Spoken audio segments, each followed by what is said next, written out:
Okay, we're off. Part 2.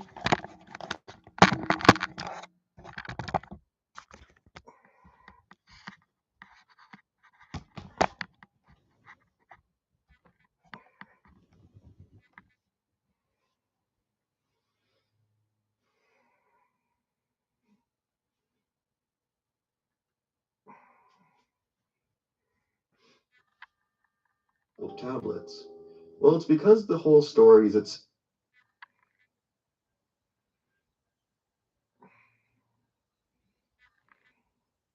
There's no job more important than guiding our leaders and achievers of the future. Which is why teachers deserve a bank that looks after their future. To find out more, search Teachers Mutual Bank.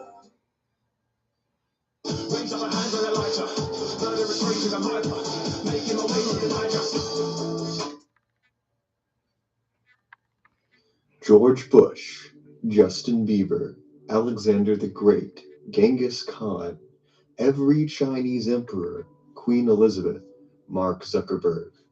What do all these people have in common? Well, all of them hide a dark and cold secret just beneath their artificial skins. According to 4% of Americans, that is. Explain yourself.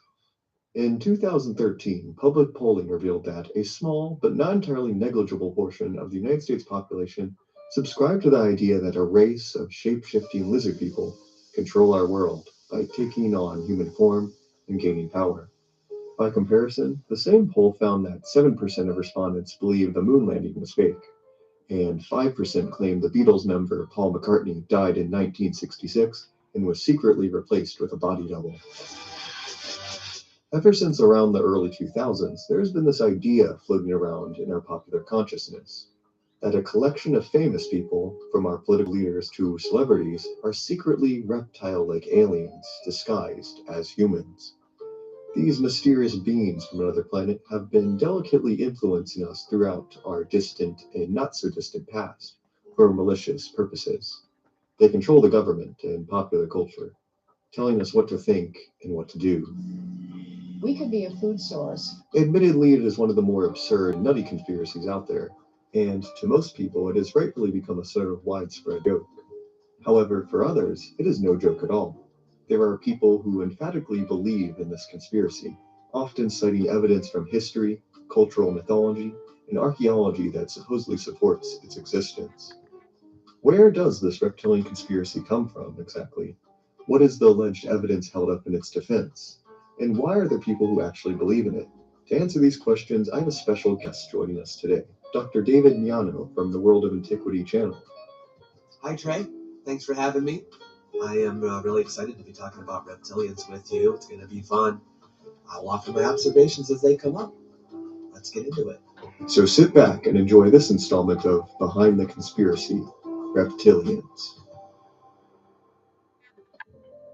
Despite the claims of many of its proponents, the idea of reptilians is relatively young. It appears that we only need to go back a little under 100 years to see its origins. This specific origin story is often mentioned in various pieces of reptilian media. As the story goes, on January 29, 1934, the Los Angeles Times newspaper reported that an engineer by the name of George Warren Shufelt had conducted a mining survey beneath the city of LA, specifically under Fort Moore Hill. Shufelt claimed to have discovered, with the help It's of going a glary again. I don't know why it does that. a complex labyrinth of underground tunnels and catacombs. His X-ray pictures revealed rooms of solid gold and massive subterranean passages, going as deep as 100 feet below the surface. And according to him, this intricate network formed the shape of a lizard.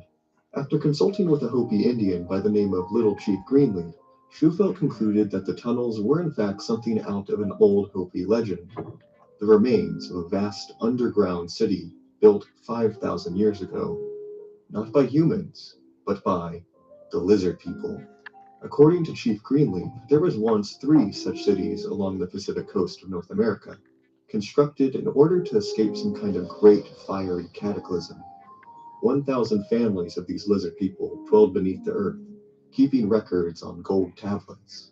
This ancient race was also incredibly intelligent. The intellectual accomplishments of their 9-year-old children were equal with those of present-day college graduates. We are told that all of Schufeld's attempts to excavate this forgotten city beneath the city were unsuccessful, to say the least. We will talk about this more in depth later, but according to most retellings, funding on his project dried up, and his findings never saw the light of day. The ruins of the lizard people and their dozens of gold treasures are allegedly still down there in the dark, just beneath the bustling streets and sidewalks of America's second largest city. From Schufeld's original discovery, we see the emergence of several similar conspiracies. Soon after, in the 1940s, occultist and writer Maurice Doreal wrote a little-known pamphlet entitled Mysteries of the Gobi, where he describes a serpent race with bodies like man, but heads like a great snake. These snake men had the ability to take human form.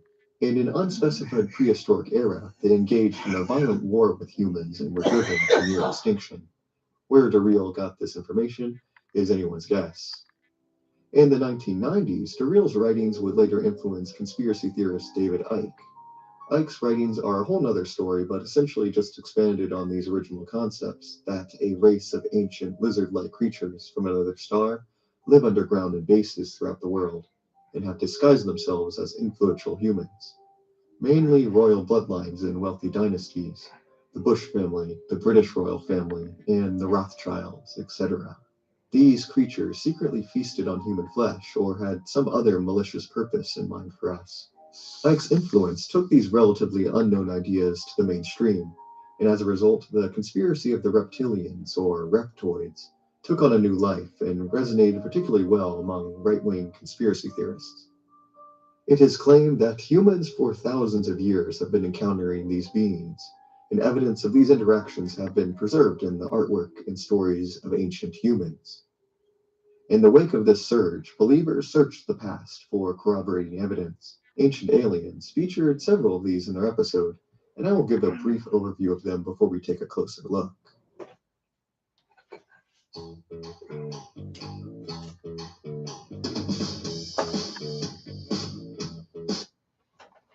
One of the most common examples used to prove the existence of reptilians are these mysterious figurines from Neolithic Mesopotamia, modern-day Iraq.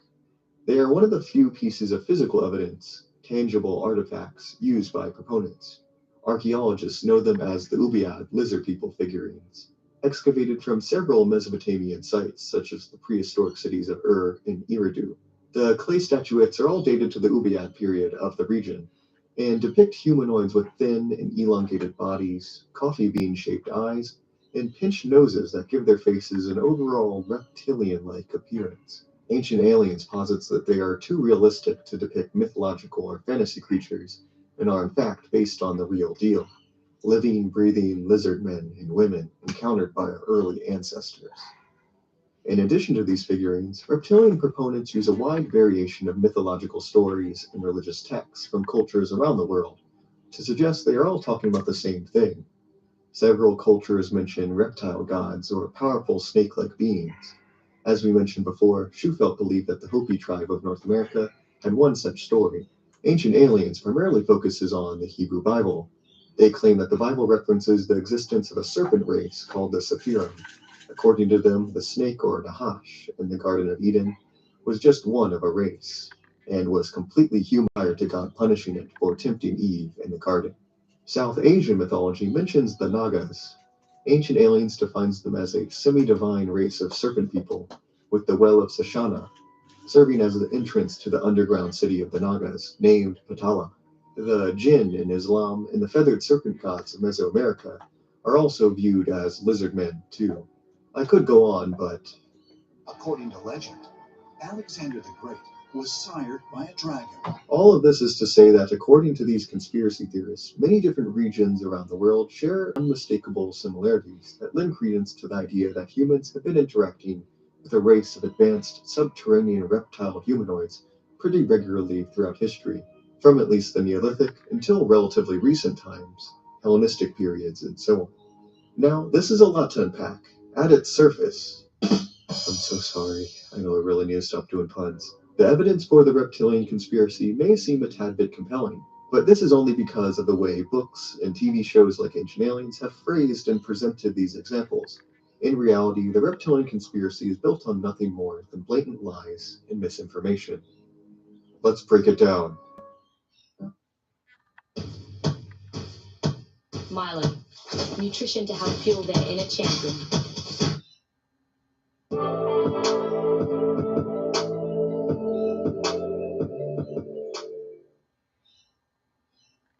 Let's start with that lost city of the lizard people Warren G. Shufelt claimed to have discovered under Los Angeles, as this story seemingly jump-started the whole conspiracy in the first place.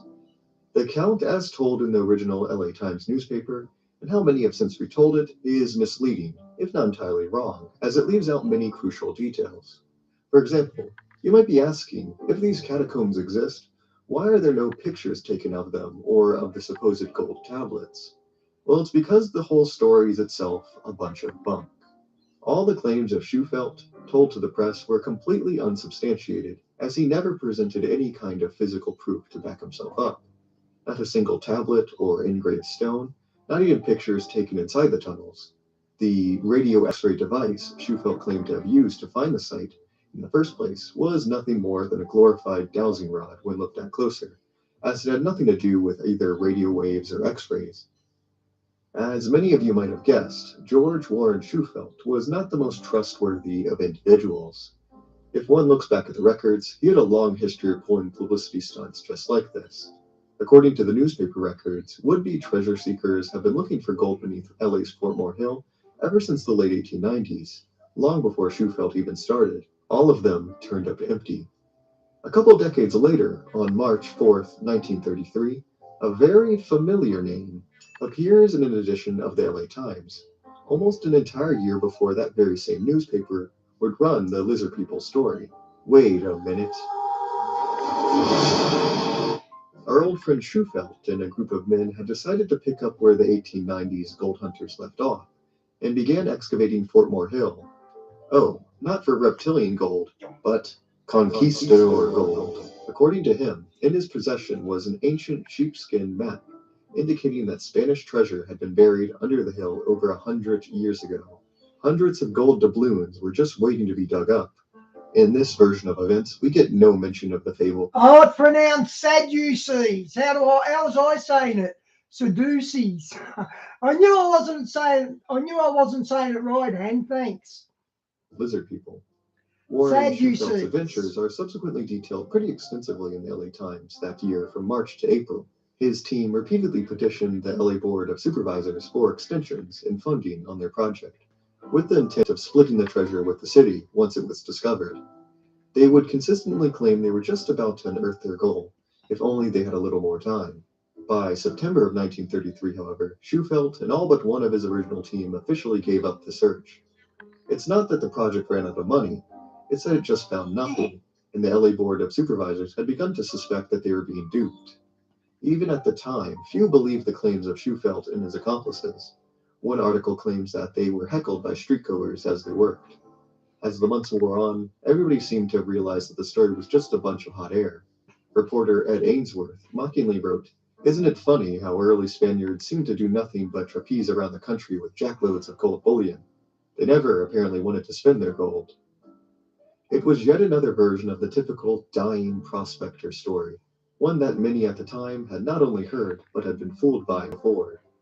We should not forget that the backdrop for this whole incident was the height of the Great Depression in the United States. Thousands of unemployed men across the country were in dire need of work and a wage. The idea of uncovering a secret cache of Spanish gold to bring people from rags to riches was a tempting prospect. In fact, much of the digging was done by hand, as a public works project to provide jobs for the city of LA during the Depression. The story helped motivate people, even if it was all for naught in the end. Seriously, blame the Great Depression for giving us reptilians. The whole thing would have lapsed into obscurity, if not for Schufelt's infamous reappearance in the LA Times in January 1934, in the article that we read before. Yes, Shufelt, after abandoning his project as a failure, for some reason decided to return to the press for a second time, with a familiar but tweaked version of his original tale. In this new version, there was no mention of a sheepskin Hey, Di, map good to or see Spanish ya. conquistadors. Instead, Shufelt claims that all along he was searching for an ancient city belonging to the race of lizard people. This is also where we first hear about the character of Little Chief Greenleaf and the Hopi legend. So here's the thing. Why change the story so drastically and suddenly? Well, as it turns out, it appears Shufelt made it all up. And I mean everything. Let's start with his source, Little Chief Greenleaf. In reality, there is no record of such a person ever existing, according to the birth and death certificate databases of the Hopi Reservation. Now, this doesn't rule out his existence entirely, but I find it rather suspicious that the only reference I can find to this person ever existing is this single newspaper article. Wait a second. I feel like I've been in this situation before. I suspect that Shufelt might have created Greenleaf out of whole cloth, fabricating an Indian persona for himself to use as a puppet, and in doing so lend credibility to his story. Likewise, the supposed Hopi legend of the lizard people living underground doesn't appear to exist either. Skeptic Brian Dunning, after consulting tribal writings and ethnographic accounts, was completely unable to find any basis for the story in actual Hopi mythology. In fact, the Hopi don't even live in California. Shufelt might have actually meant the Zuni tribe, not the Hopi, as the Zuni do in fact have a vaguely similar legend about their ancestors living in underground caves. It goes like this. Men and creatures were more alike then than now. Our fathers were black, like the caves they came from. Their skins were cold and scaly, like those of mud creatures. Their eyes were goggled like an owl's. Their ears were like those of cave bats. Their feet were webbed like those of walkers in wet and soft places. They had tails, long or short, as they were old or young. Men crouched when they walked, or crawled along the ground like lizards. They feared to walk Hey, steady, I but was! crouched as Good before to see time. ya! They I'm had glad in you the cave found the channel. worlds, that they might not stumble or fall in uncertain light. Schufelt's version is a bit of a bastardization of the original Zuni myth. The real legend isn't talking about a city of intelligent lizard people. It's a creation myth for humanity, like the story of Genesis. According to the Zuni, humans originated from caves and were once far more animal-like until they went to the surface. This mythology is definitely interesting, but not exactly evidence of anything but Diane, did you post that in Misfits so I can watch it after I hang this up? Please? I think you did. humans telling And creative check. stories. Shufelt seemingly twisted the original myth to sound far more science fiction than it really was, by adding falling stars and advanced technology. Scholars Oh, have you also sent it noted to that me. this Good, version is Di, very thanks. reminiscent of pulp science fiction authors at Come the on, time, Di, yeah. particularly the works of Robert E. Howard of Conan the Barbarian fame, and H.P. Oh God, Why Is My Cat Named That? Lovecraft. Howard created The Serpent Men of Lucia, while Lovecraft created stories like The Nameless City. It is entirely possible that Shufelt was familiar with these stories and used elements of both in his claims about the lost metropolis beneath LA. If I were to guess, Shufelt saw that he had taken the old Spanish gold story as far as it could.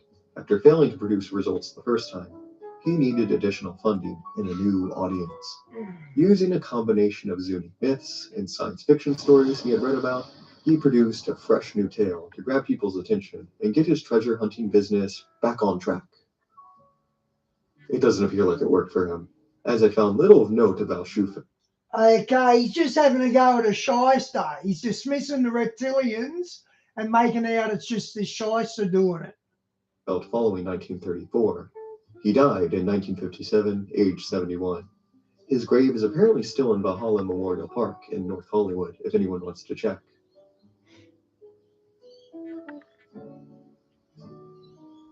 As for LA's Fort Moore Hill, it has been excavated extensively since the time of Shufelt.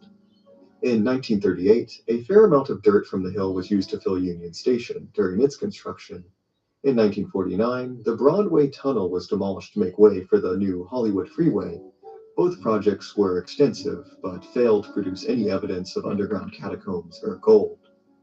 The origin of the reptilian conspiracy was essentially just some random guy's attempt to make a quick buck during the Great Depression. And here we are now.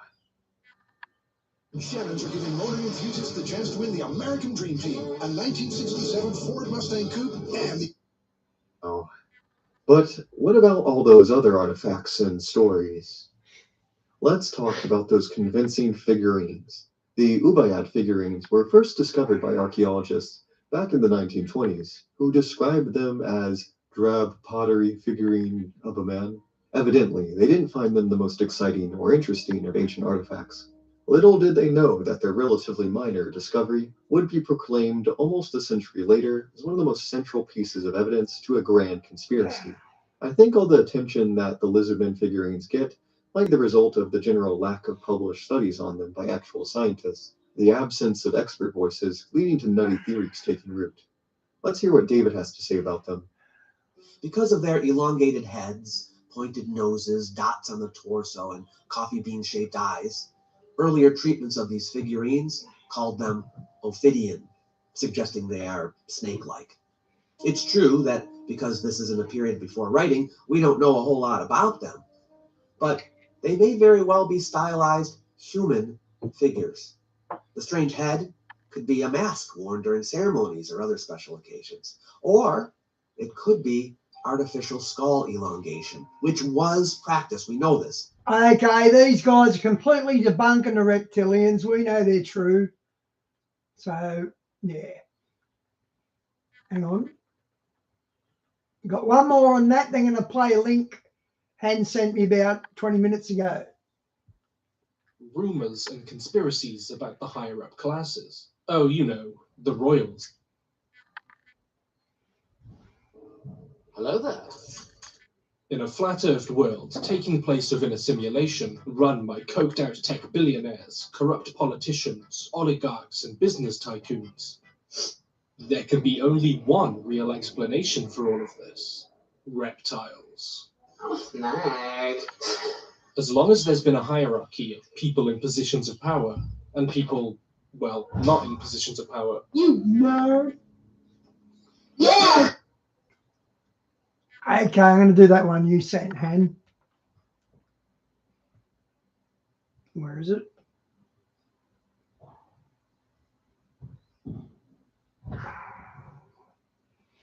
Okay.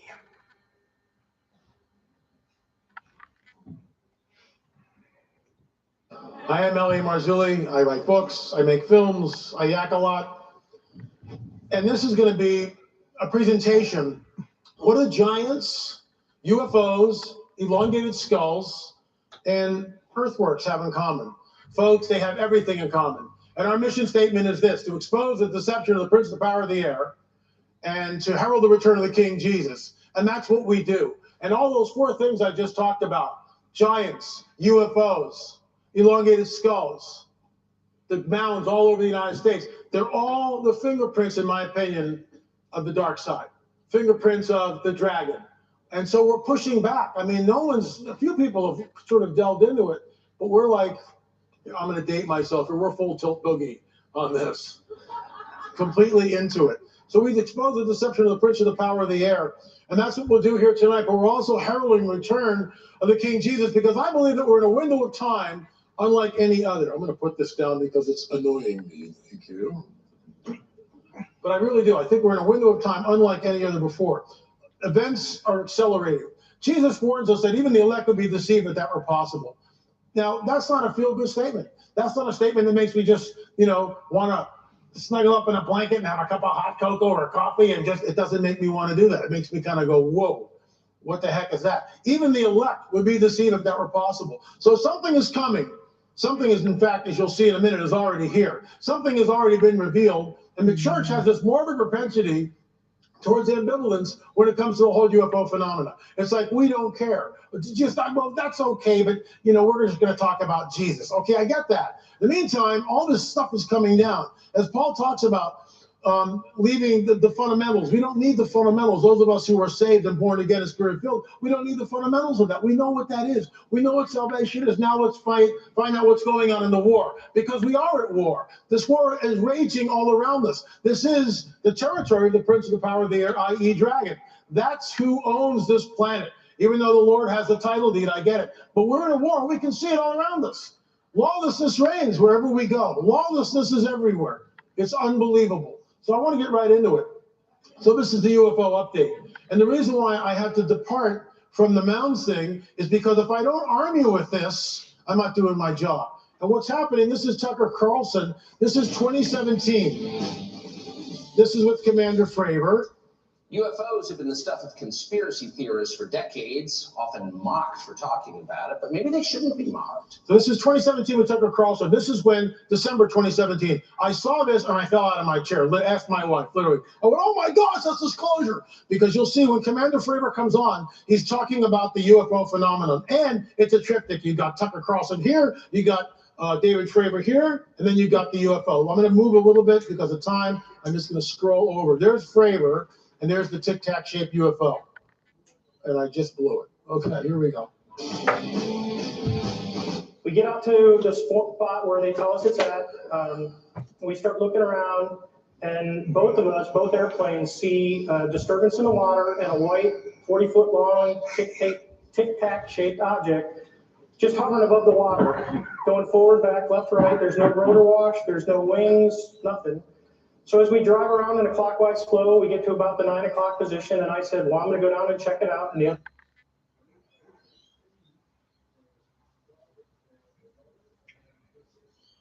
Wi-Fi's dropped out.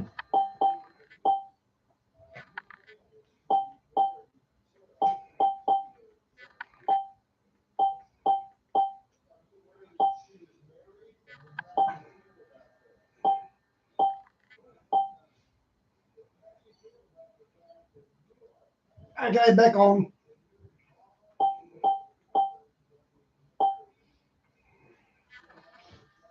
The jet is going to stay high. So as we go down, and when we get to the 12 o'clock position, it starts to mirror us. So it's in a clockwise flow, and it's on the opposite side of the circle from us. And we continue this. It's in a climb. We're in a descent. We're getting a great look at it. This whole thing takes about probably up to 5 minutes from the time we show up. I get over to the 8 o'clock position. It's at about the 2 o'clock position, and I decide I'm going to go and see what it is, and it's about 2,000 feet below me. And I come across the circle, and as I get within about a half mile of it, it rapidly accelerates to the south in about 2 seconds and disappears. Rapidly accelerates 2 seconds and disappears. Who is this guy? Who's Commander Fravor? How does he get on Fox News? How do they get classified footage of a UFO? Because it is classified footage of a UFO, and now it's on national TV. It's not on George Norrie Coast to Coast, where I frequently or go there frequently. How is it that it gets on there? Who picks up the phone and calls the producers at Fox News and goes, hey, we got this guy on, we want to get him on next Tuesday, how does that sound?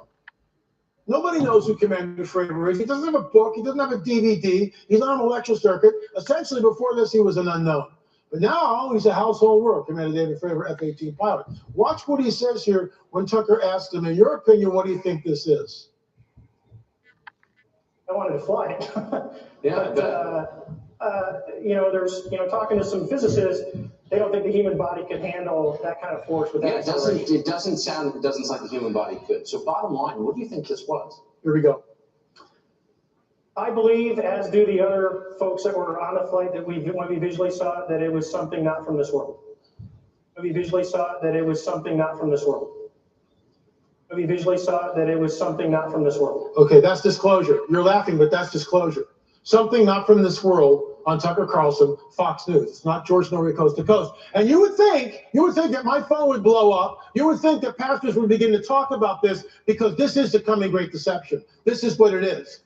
And the springboard, I have a whole presentation, which I don't have time to get into because we're talking about the mound builders. But I'm trying to warn us, of what's here already. This is 2017. The next one, and there's a series of people about every 4 to 6 weeks, sometimes more frequently, on Tucker Carlson. That seems to be the gate. He's had a whole bunch of people like Nick Pope, for instance, who used to be part of this whole UFO investigation thing. So Pope is there. Other people have been on Tucker Carlson, all revealing the reality of the so-called extraterrestrial presence. Every Friday, Ancient Aliens holds court. Your kids guaranteed, know more about the ancient alien paradigm than they do about the paradigm of the Bible. Where are all the under 30-year-olds in this audience? If the Lord tarries in another 15 years, there won't be a prophecy conference. Think about it. We failed them because they don't know what the gospel is, or they don't understand the severity of the times that we live in, the unprecedented times that we live in, unlike any other time in history. Men run to and fro over the face of the earth, and knowledge increases, just like the prophet Daniel writes, 2,500 years ago? In the latter days, knowledge will increase and men will run to and fro over the face of the earth. And that's exactly what we see happening. Exactly what we see happening. So here's the second watch this. This is Commander Luis Elizondo. So the first rung on the disclosure ladder is Commander David Fravor saying that whatever this was not of this world. Okay, got that? So what the heck was it? The second rung of the disclosure ladder happened this year. And I called Gary Stearman. We both chatted for about an hour because it was unbelievable. This is Luis Elizondo. Again, I'll skip through it. Basically, at the very end of the interview, Tucker Carlson asks Mr. Elizondo, in your opinion, does the United States government have debris from crash UFOs? He looks right at the camera and he says, yes. He asks it again, as you'll see. And then he kind of hands it off. Well, I don't want to give my non-disclosure agreement away, but the short answer to that is yes. So he's giving it away. I mean, you can't do that. Watch this. May 31st, 2019. Well, for many, many decades, the U.S. government has dismissed out-of-hand UFO sightings as crank stuff, things that lunatics babble about. Now, suddenly they're taking a different approach. They are telling the truth. They're finally admitting that UFO sightings are, in fact, routine, and the government is now being systematic in investigating the question of UFOs. A new History Channel documentary called Unidentified will explore the military's many recent encounters with unidentified aircraft. The object the Navy pilots. So that's Elizondo. I want to go to the end for time. But of that being the case, that these are Russian or Chinese. You know, Tucker, you don't want me to give my opinion.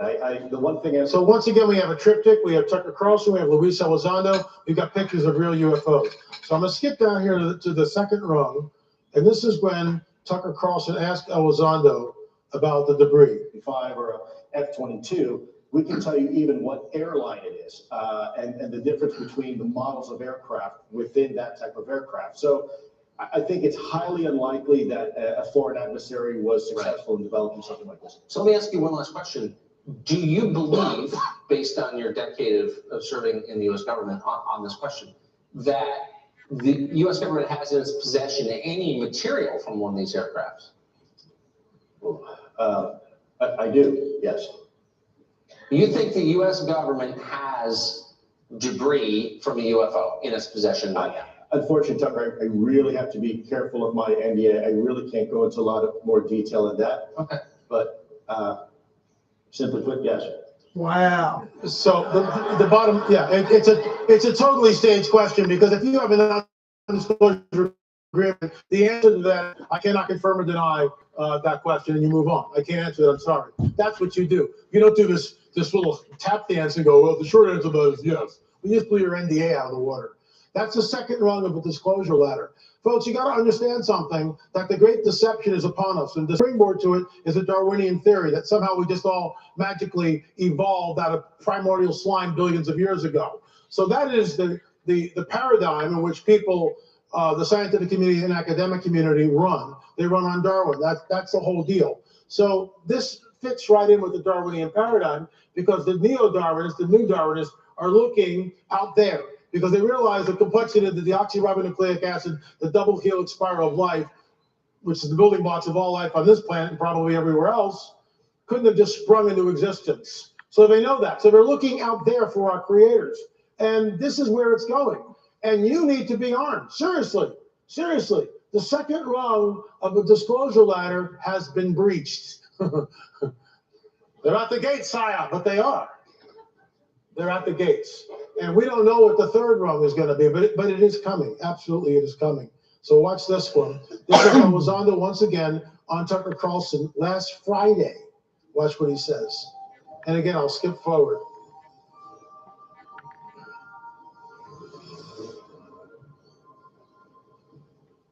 Just a few weeks ago, the Navy admitted for the first time that several UFO videos were real, meaning they show actual area phenomenon that so far the Pentagon cannot explain. Now, UFO Investigations Group says they have found materials that could potentially be physical evidence of UFOs. Luis Elizondo is Director of Special Programs at the Two Stars Academy of Arts and Science. He also headed the Pentagon's Office for Investigating UFO Incidents, and it shed light on the question of what UFOs might be. Sure. Well, our company over the last year and a half has actually obtained quite a bit of material. And let me first preface by saying some of that material, its provenance is frankly hearsay, while other the provenance of some of this material has been substantiated. And ultimately, we're in the process of analyzing this material at 3 different levels. We're looking at its physical properties, its chemical, or if you will, molecular properties, and then ultimately its atomic properties. And it's really at that point we'll be able to make some sort of Stop right there. So as he's talking, on the right side of the triptych, that cluster was North Carolina last week. 13, 14 UFOs that hovered over the water. So this is mainstream. This is Fox News. This is, I keep saying it's not your story. There they are. And most of us sleep. The church dithers. The church will talk about it. And yet I have people coming up to the table who have been going to churches all their lives and have had encounters, but they're too afraid to tell anybody, but they'll tell me. And the dirty little secret of the whole UFO thing must be exposed. And we need to be talking about this 24/7. And we need to be warning people what this is. This is, in my opinion, the coming great deception. When they show up, when not if, because it's already happening. When they really show up, when the mile-wide craft just goes bang like that and just sits in the sky, the entire planet goes like this and shifts. Everything shifts. Your world, my world, our world will be completely different. Everything will be referred to as before disclosure and after disclosure, Richard Dolan's book. But that's what's coming. Wow. Trust me, that's what is coming. They are rolling it out. I never thought I would see this like this, but we're seeing it. And I've been banging this drum for 30 years. 30 years I've been banging this drum. It's coming, it's coming, it's coming, it's coming. Finally, it's here, and there's this ambivalence within the church. We need to wake up and understand that the source of this is not entities that are reticuli, there's something else. And they will claim that they are progenitors, our creators. They'll state that we created all life on this planet. We genetically manipulated early man. We jump-started the world's civilizations. We started the world's religion. Now at this critical juncture in human history. And we are sort of at a critical juncture. All we need is a nuke going off someplace, and it will create the greatest collective fear that mankind has ever known because we're all wired together. So if that happens, that's when I think they're going to show up. There's a saying that Gary and I bandied about, that we go up, they show up. We go up, they come down. And that's what I think is going to happen. The church gets raptured out of here, and that's the restrainer, perhaps, from keeping them manifesting. That's conjecture. We'll have to wait and see. But what's alarming about this is we're already seeing it. It's already beginning to manifest right in front of our noses. And yet most of us just sleep through it. Most of our pastors, God bless them, we need to pray for them. Well, they're under the gun. But they need to address this, and they need to address it soon. Not after the fact, but before the fact, our priority. Okay, even the elect would be deceived if that were possible. Without standing up, I just want, at the count of 3, I'll go 1, 2, 3, and then you guys will say, I will not be deceived. Now, this presentation, the UFO presentation, is really like an hour and a half. And at the end of that, you get enough information to actually stand up and yell, I will not be deceived. But I've given you enough to start doing your own research. We've got tons of resources out there. I'm not going to hype them. They are what they are, but they're on the table. And other people here have resources. Arm yourself.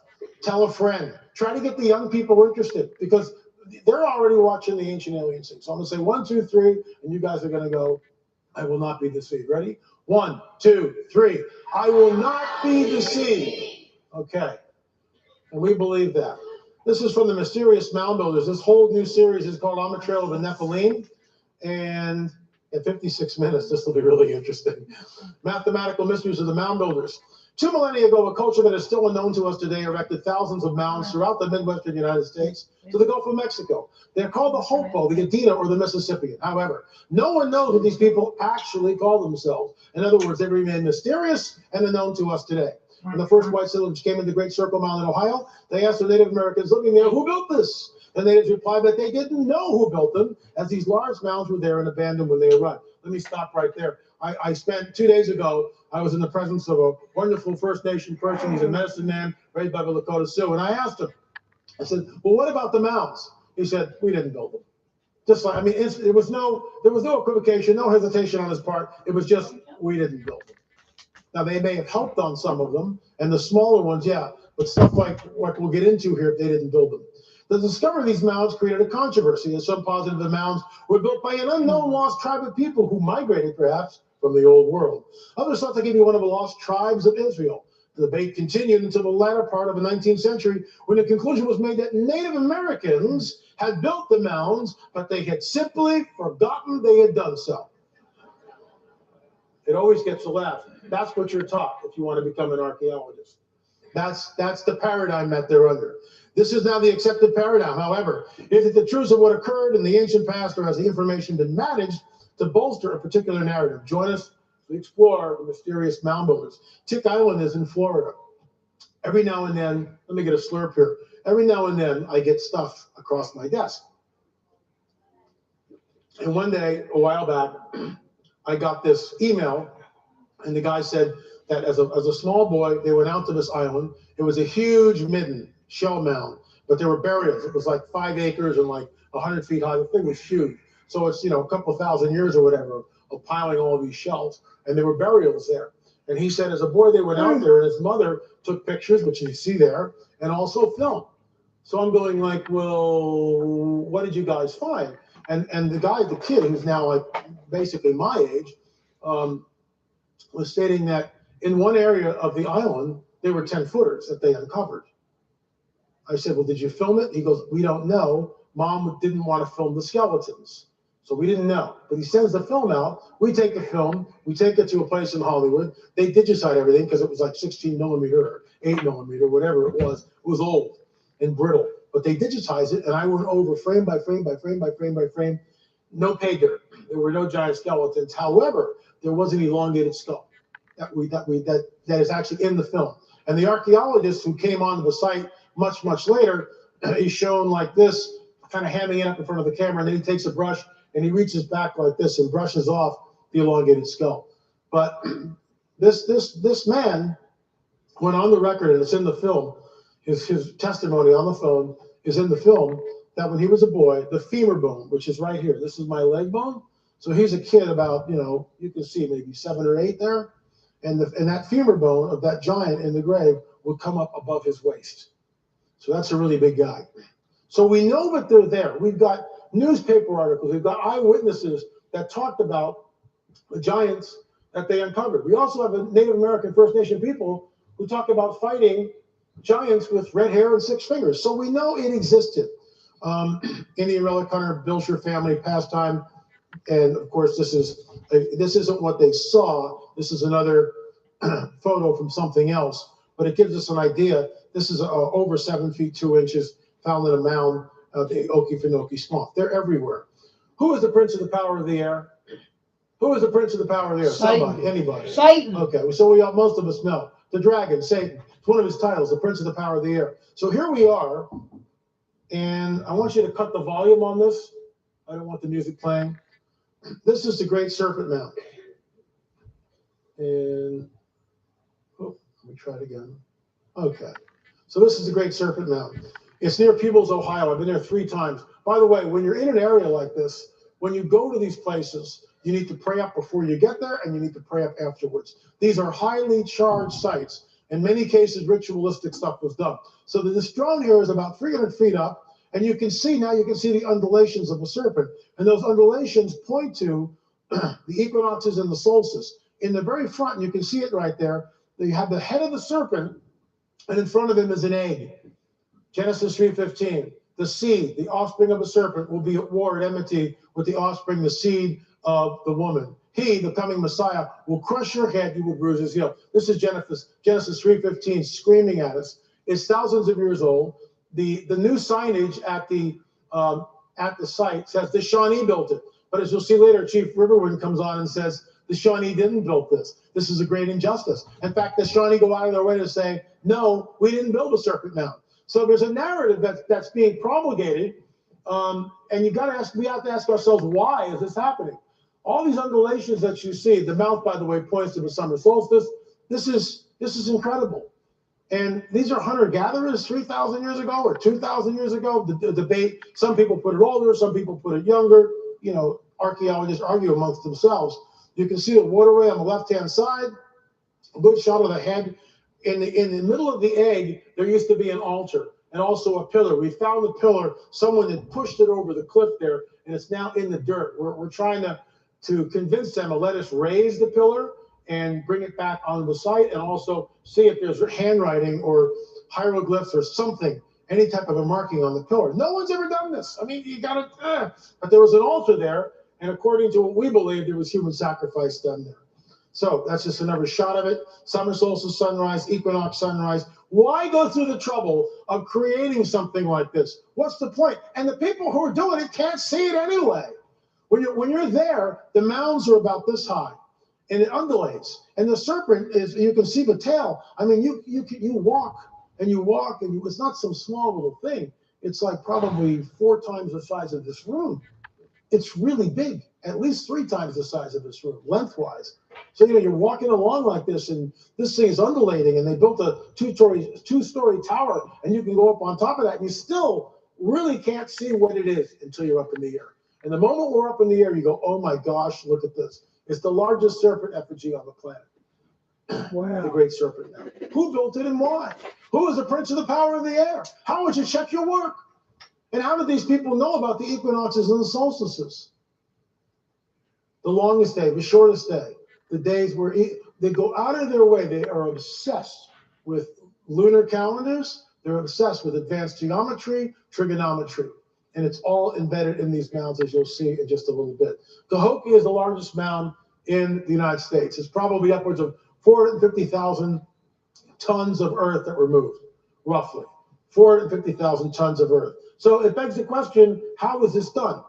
And this is the essence of the case, in my opinion. You got all this dirt, you got a group of hunter-gatherers, they've got primitive tools. The plaza in front of Cahokia, according to the archaeologist that I spoke to, is dead level within 2 inches. So you got like a 20 or a 30-acre plaza, 30-acre plaza, and it's dead level with 2 inches, and they don't have transits. How was that done? See where I'm going with all this stuff? How do you move 450,000 tons of earth? And this is just one mound. This is just one mound. There's 10,000 mounds in Ohio. They're all over the place. Wow, 10,000 mounds. Thank God they were there. They were surveyors. They surveyed all this stuff. There's also the plateau on top. You can see it, a very level place. They believe, from what they've discovered, that there was a 10-foot stockade wall all around this mound. Why? Why was that done? The Mississippi is in the background. Highly charged place. It's right near St. Louis. And when you go there, it's like, well, they built it one basket full at a time. Oh, really? Really? That's you guys are right there. You start laughing.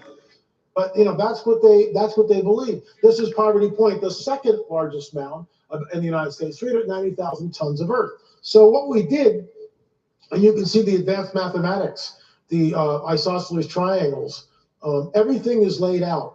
It's deliberate. And you can't, it's one thing if I took a piece of paper like this and began to sketch it, but these are angles. So in order to use a protractor and a compass and a ruler, I have to know geometry. I just can't be guessing at angles. That's not the way things work. You've got to know what you're doing. And it's one thing to do it on a piece of paper like this.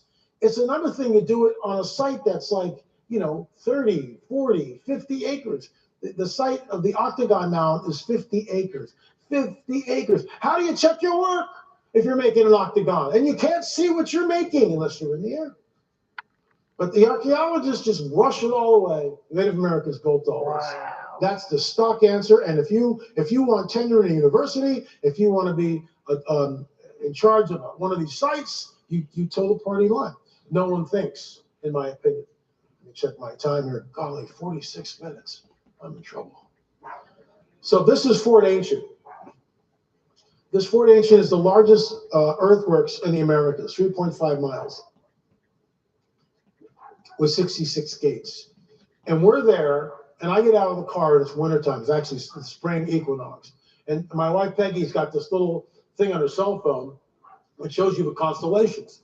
So these 2 mounds, which are one of the gates in this thing, and the mounds are probably 20 feet in diameter and probably about 10 feet tall, right next to each other. And of course, a road goes right through the middle of it. Go figure. But the mounds are there, and she's like this because it's the equinox.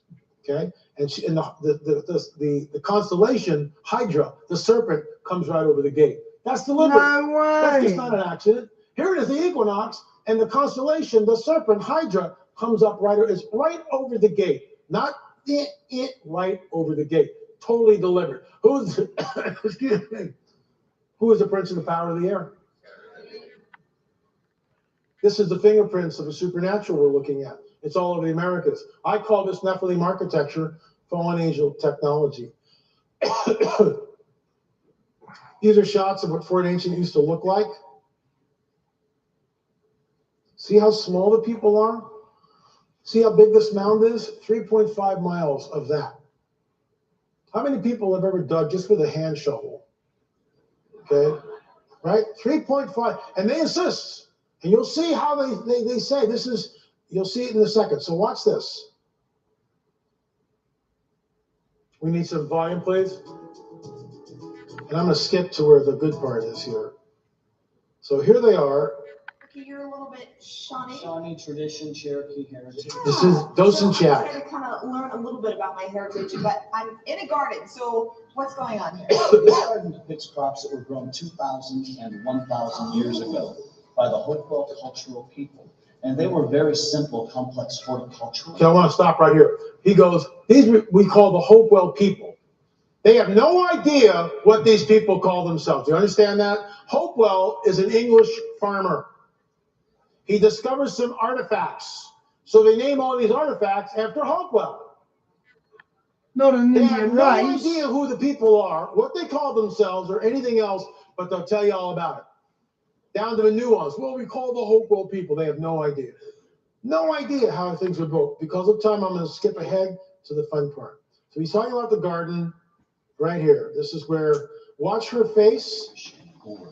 Okay. And we also have native tobacco that is grown. And when all this was built, Can you give it more volume, please? Simple tools, and I can hand this to you. Yeah. You have the shoulder blade, or excuse me, the clamshell hoe. Watch Okay. her face here. And what's this used for? This would be used for gardening, as well as. I just love it. You guys always crack up because it's like she's going, come on now. Creating 18,000 feet of earth walls here. Heavy enough to do something with. They would have had a little bit more sturdier, but they would have had more sturdy clams back then. What? I mean, it's like you're just making this stuff up. Drives me nuts. Gone through a lot of clamshells. Okay. And then also we have the deer shoulder blade. The way the deer shoulder blade would be inserted into the shaft and then wrapped with rawhide of that animal. Again, look how flimsy it is. Yes. They would go through a lot of bone tools, a lot of shoulder blades of deer and elk and split elk antler. What is here? It's just beyond belief. So this is Jack again explaining to everybody what happens if you deconstruct the mounds at Fort Ancient. Watch. So now, Fort Ancient, it's a 2,000-year-old prehistoric earthwork site. We're on the short list for World Heritage recognition, which means that we're going to be considered for a global destination. Okay, I'm going to skip up to where the good part is. Right. The walls built 2,000 years ago by people that we call the Hopewell cultural people. They would have used nothing more than the shoulder bones of deer and elk, split up antler, clamshell hoes, digging sticks. Placing the soil into baskets that we've demonstrated would have held no more than about 35 to 40 pounds of soil. Why do we know that? So he goes, how do we know that? Because they found one, and this is what I want to know because I've heard this repeated at all the sites. They use this example. We found one basket full of dirt. Well, you don't know when that basket full of dirt was put in there. How do you know it wasn't much later after the site was abandoned and it was used as a second interment? You don't know that. Where did it come from?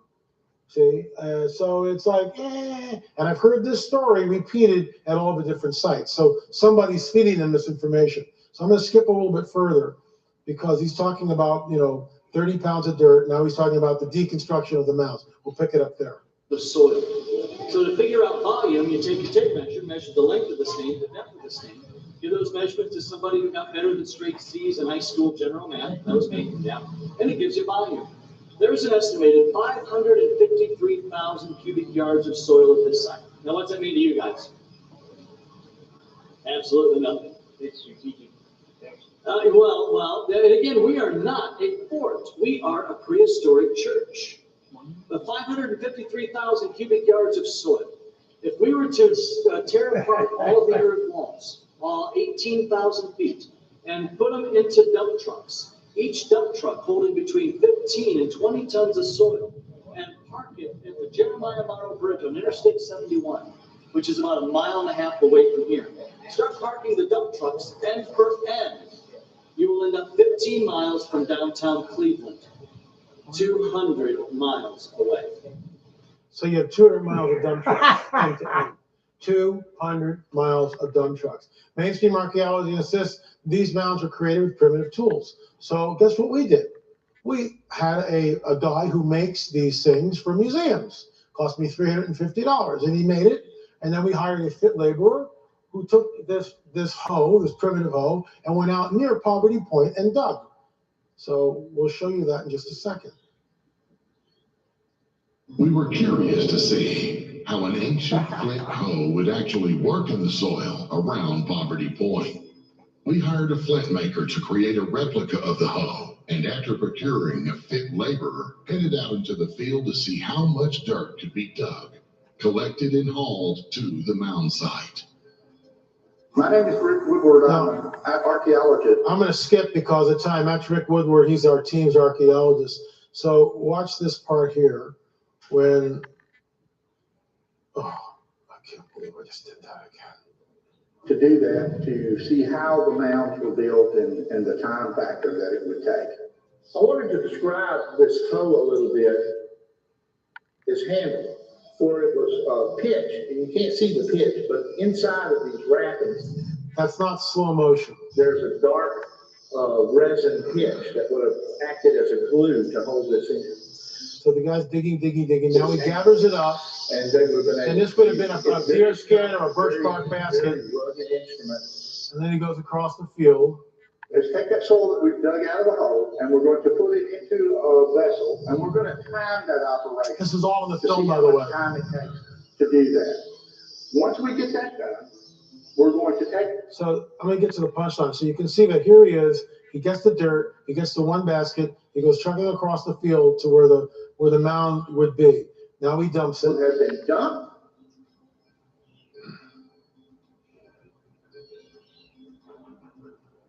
I just love this. Oh, man. See, we haven't even done a compaction test on any of these mounds because the dirt was compacted, but how? Oh, and well, it's compacted. And this is where the punchline is. So it's all that amount of time. And then we go here. Each truck and trailer holds 40 tons of soil. 71 man bucket trips to create 1 ton of soil. 390,000 tons of earth to create Poverty Point. 9,750 double tractor trailer loads of dirt to move that 390,000 tons. Basically 28 million one-man bucket loads of dirt to create the mound at Poverty Point. That's Miami's birth. There were over 10,000 mounds in Ohio alone. There's Fritz Zimmerman on the top of it. Seriously? Seriously. Nephilim architecture, fallen angel technology, you tell me. Giant bones in the mounds. Science and earth relics of Indians who lived 700 years ago. Strange skeletons found. Giants of North America. This is my work on Catalina Island, which I used to look at constantly from not the house, but when I would be down on Pacific Coast Highway, I'd go by it. And how you doing, Ralph? That's Ralph Glidden, who was hired by the Hay Museum. Hay Museum was later gobbled up by the Smithsonian Institute. Gary Stearman was the one that said, hey, LA, you can get that picture analyzed. So I analyzed it. I had 3 people look at the picture, that's the original, and analyze it. See the skeleton in front of that? So 3 people, 3 different people, no collusion between them, put that skeleton at just under 9 feet. We separate the man, we separate the skeleton, we put them down together, 8 foot 9 inches. We rounded it down for error, and we could have rounded it up to 8 foot 6. It gives you an idea of what we're looking at. We know Ralph Glidden, the little guy there, was 5'8". We're positive of that. So that's what we're looking at. We have giants. We have 6-fingered skeletons. How many fingers do you see there? There's 6. Wow. What does the Bible tell us about 6-fingered giants that roam the land? This skeleton, based on that bowl, we estimate there was another 9. 5 fingers and 1 thumb. Look at the size of the skull. Look at the orbits. Look at the size of the hand. That is a 6-fingered skeleton. Here's my picture published in the book, On the Trail of the Nephilim. We went back to the museum, the late Richard Shaw, a good friend, and I really miss him, and myself. You can see Rick's hands. He's holding my book up. Look at the picture in the book. You see the skeleton. And the museum wall, what's missing? Now, why would the museum do that? Now, ladies are scientists. They stand for truth, justice, and the American way. Really? So they cropped the picture. They cropped the picture to get rid of the giant skeleton. So we took pictures of that, and then that went viral. Because you got to get out ahead of it. You got to publish, and let people see what's going on. So the new museum has got the picture, my picture, blown up like this big, and it talks about Ralph Glidden, but guess what? Not a word about the giant. Not a word about how big the skeleton is. I was also on the Jim Vieira show, In Search of the Lost Giants, and we talked about that also. Moving into the skulls now, because this is all, look folks, it's all connected. I'm looking for like a unified theory, and it's all cooked up, as Rush Dinsdale would say, in Hell's Kitchen. Look at the normal skull on the far left. That's where the foramen magnum should be. You can examine the skulls on the table for yourself and see them. Look how the position of the foramen magnum in these two skulls, and one of them is here. It's genetic. I've got medical doctors coming in a new film that we're working on, the DNA film. All of them say the same thing. It's genetic. You can't cranial deform. You can't cranial headboard the infant and push the occipital plate. You can't do that back towards the foramen magnum, the brain hole. You can't do that. So it's done in utero. It's done in the womb, and it's an elongated skull. So this is what we're looking at, and they're on the table. Come by, and especially if you're a doctor or whatever. The foramen magnum, you can't move the occipital plate towards the foramen magnum. You'd kill the child. And yet, skull after skull after skull, this is what we see. This is the Chongo skull. I'll show you now, but it's never been seen before. What I mean by that is that most audiences, where I'm lecturing, you'll see this. But we shot this film in 2017 actually, in the Inca Museum. We were there getting DNA. And I asked the archaeologist, hey, can we see the Chongo skull? Because we want to turn it over to see where the foramen magnum is. So we go in there, and they, to my amazement, they roll, turn the lights on. The museum was empty that day. Watch this. Oh my God, it's right in the back. It's, oh, why? Why are you doing that to me? It really is. You can hear me go, oh my gosh, it's all the way in the back. Look at that. Oh my God. I mean, if it's any further back, it's outside the skull. It's outside the skull. It's genetic. And yet, why is it that about every 3 to 4 weeks now, I get emails from people that are on different websites. They're talking about all these elongated skulls found in Russia and elsewhere were all the result of cranial deformation, cranial headboarding. Why is that? Why are they telling us that? Why are they jamming us down the throat? Why should we believe what you say? Why? When we've got this. No one's ever seen that before. That thing, if it's any further, it's outside the skull. I couldn't believe it. Let's move on. So when we did the DNA on these groups, and they didn't like the results, we found a haplogroup H2A, which is European. We found the DNA analysis of this particular skull, basically T2B, which is Mesopotamia, Syria, and Turkey. The baby skull, which we actually unwrapped, was U2E1 that was done by 2 different labs 3 different times. Again, that's European. Why is this important? Because we're told over and over again that at the end of the ice age, everybody came down from Beringia and Southern Americas. We're saying, yeah, that's true to a degree, but guess what? They came from the Middle East also and Europe, because that's what the mitochondrial DNA shows, which means it was a migration. Guess when the Paracas people show up 3,500 years ago, roughly? Guess what happened 3,500 years ago? Joshua and Caleb are pressing the conquest of the promised land, of the Levant, of Israel. That's what they're doing. And we believe there's a diaspora of these Nephilim tribes, which just completely vacate the premises. And they hop, the island hop all through the Mediterranean. They go into, and we were there this year. They go into Spain, they go into Portugal, they go into France, they go to the UK, and they finally come over here. The whole idea of the copper trade. I mean, it's so deep, and yet it's all there, and it's all managed by people who don't want this known. Why? Elena, that sounds like a conspiratologist thing. Yeah, right. Just like the UFO thing. I used to be called Mr. Tinfoil Hat. Now everybody's going, maybe LA's right about this. Same thing here. These guys just make stuff up. They just make it up. They just make it up. Why? Because anything that points back to the supernatural may, in fact, show the validity of our biblical prophetic narrative. May actually go, wow, maybe the Bible's really true. Maybe Jesus really did come. Maybe I will die in my sin unless I go before him. Whoa, what a concept. That's what salvation is.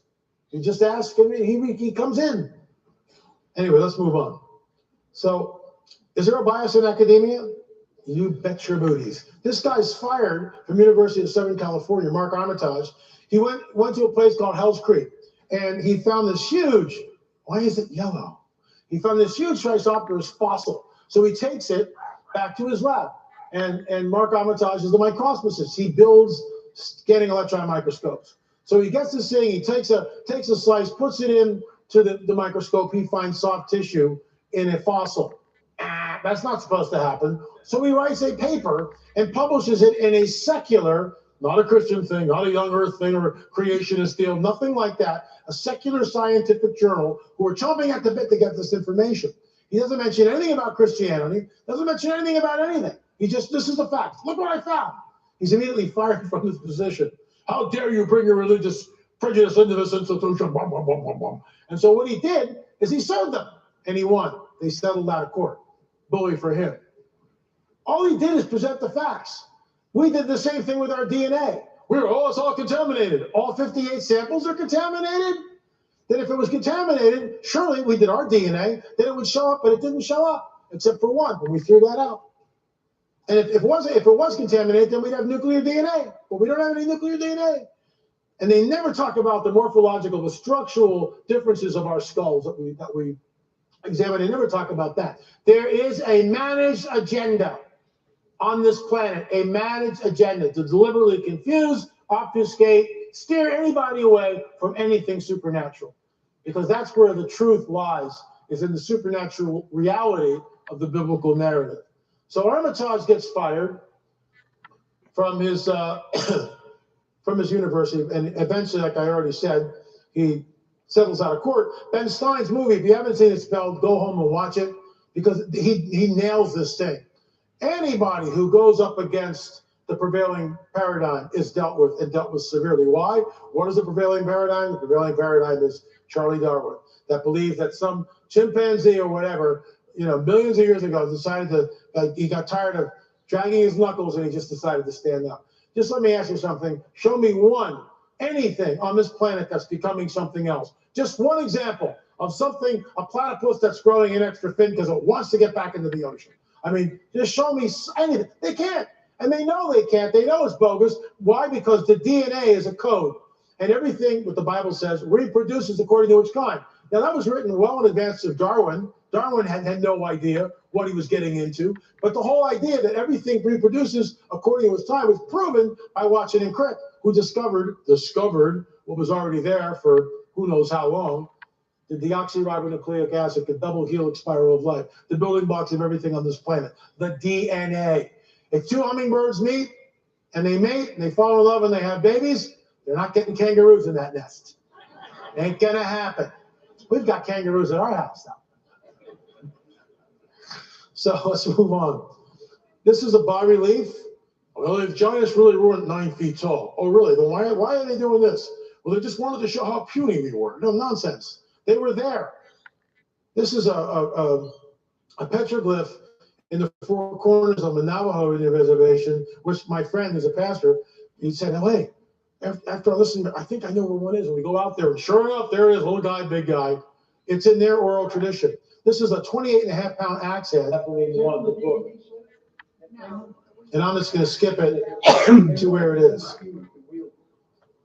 So, and the archaeologists, anything that doesn't fit is either lost and never seen again, or it's ceremonial. That's their favorite expression. Everything is ceremonial. Now, obviously, this axe head was ceremonial and presented to a chief to show how great he was. Chief, here's your 28.5-pound axe head, which you can't use for anything, but it's ceremonial. May the Lord be with you. I mean, it's just wacky stuff. They make it up. They have no idea where this stuff comes from. The Nephilim lance. Bob Shelley found this. Chief Joseph River, we all thought it was a sword. Chief Joseph River was going, no, it's a lance. This thing's almost 3 feet long. It's made of bronze. Native Americans didn't work in bronze. Check out where we did the analysis. England, Spain, and Greece. What's it doing in Michigan in the middle of nowhere? Wow. Because according to Chief Joseph, the oral tradition, these giants that were 9, 10, 12 feet tall would come in with these huge lances, and they would spear the braves like this, lift them up, and then go through 2 others and lift up 3 braves at a time. Or they would come in and rip their heads off, pick them up like a Coke bottle and drink the blood, throw the body on the ground. Sorry for being so disgusting. That's Chief Joseph's oral tradition, which, of course, well, that's just a nice bedtime story to tell your kids. Really? Okay, we got through one. with 25 minutes left. I'm going to have to talk faster. This is called mathematics with the mound builders. Well, I can't go any slower than that. And what's amazing about this, we talked about this, was my daughter's here. I'm not going to embarrass her, but she's just totally cracking up. Anyway, hey, I'm not going to tell you where she is. Hi, Corey. So everything's on an 18-and-a-half-year lunar cycle. America's Stonehenge. We filmed there for 5 days. We haven't done anything with the film yet. That's 3 are out. 4 is in the hopper, the DNA. 5 is on UFOs because we have to. 6 and 7 will be on America's Stonehenge. But America's Stonehenge is built on an 18-and-a-half-year lunar cycle. The Octagon Mound in Newark, Ohio is built on an 18-and-a-half-year lunar cycle. Stonehenge in England is built on an 18-and-a-half-year lunar cycle. Why Karnak, France is built 18.5 on years, an I wonder? 18-and-a-half year, and it just goes on and on and on and on and on. How did you know? And remember I talked about this earlier? How do you know? So I'm not going to belabor it, but some of you guys weren't at lunch. How many people were not at lunch today? Raise your hand. Raise them up. Raise them up. Yeah, so about a third of the audience. Real quickly, an 18-and-a-half-year lunar cycle. So we know the moon does this waxing and waning deal for 18-and-a-half years. We know that, okay? How do we know that? Well, because we're told that. Well, who told them? Where does it come from? And we know that the Babylonians had it, and whoever built these sites had it. But the Native Americans didn't know about an 18-and-a-half-year lunar cycle. Europeans didn't know. But the megalithic builders knew. How do they know? Real quickly, if it's 18 years, and this whole audience, we all go out, and we get there's 2 hills in the distance that make a little valley, right? And there's a tree in front of that. We plant a stake. So we're back there. Here's our observation deck. Moon comes up, put a little notch on the stake, and we watch it go like this, and it sets over here. So we got to watch that, and we got to take the data, and we have to plot the data. And we do this for 30 days consecutively. We're doing pretty good. You know, we've got our sticks, they're all notched, and we're trying to figure out, well, this is pretty cool. You know, we're going to solve this riddle anyway. And the next 5 days it rains, there's a cloud cover, we can't see the moon, now what? And when we're doing this, how would we know if we're in year 2, year 17, year 4, year 1? We wouldn't know. And then how do you crunch the data so you finally know, ha-ha, I think we're at the end of the cycle because this looks exactly like this one way over here. Okay, great. 18-and-a-half years. How would you know that? That's the smoking gun. On all these sites, no one is addressing it. I mean, no one is addressing it. And yet you're talking to these archaeologists, yes, the site was built on an 18-and-a-half-year lunar cycle. They were master astronomers. Really? The Book of Enoch tells us that Sariel, a fallen angel, handed the information to mankind before the flood. And that's what I'm going with. 18-and-a-half-year lunar cycle. You also get advanced mathematics. You get isosceles triangles. You get advanced surveying techniques. I mean, it's absolutely everywhere. Archaeological Atlas of Ohio, 10,000 mounds. That's not all of them, but there's a lot of them. 10,000 mounds in Ohio alone. The Great Circle Mound, check this out. Look how tiny the houses are. If you can, look at the trees and erase them. And realize from here that Great Circle Mound is what I'm showing you now. See down in the lower right-hand corner? That's the Great Circle Mound. Above it is the Octagon Mound. See that? And then there's Geller Hill, forming a perfect isosceles triangle.